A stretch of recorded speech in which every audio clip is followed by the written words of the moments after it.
Sir, sasamantalain ko na, naka-play na eh.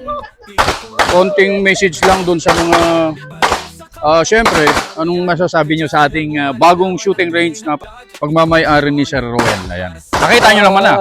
Hindi ko pa nakikita lahat pero so far first time ko dito and mukhang maganda naman yung spacing ng mga base, mukhang malalim naman siya enough na hindi sobrang lapit ng targets para may challenging targets din, may different depths ng design ng stage. So yeah, maganda siya.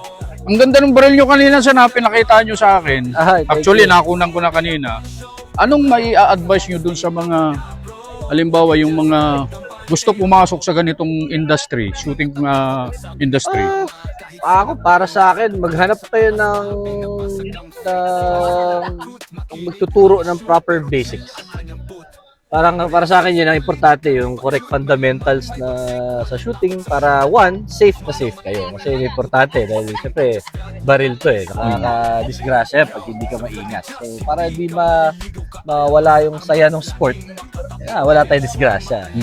And then siguro, advice natin, maghanap sila ng gun club. Importante yun eh, na mapasali sila sa gun club. Yes, para makakilala ka ng ibang tao, meet ka rin ng mga iba-ibang type ng shooter, mabigyan din kayo ng experiences nila, makakatanong kayo ng mga kailangan, mga video alam, kung gusto nyo malaman.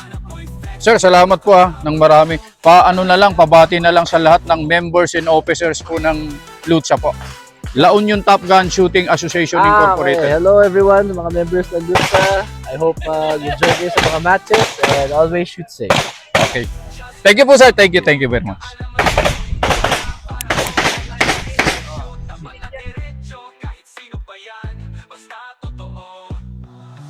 Just Vlog tama to, laging may sense, hindi lang pang show. Kung hanap mo yung facts, dito ka na bro. Kay Just Vlog, kampan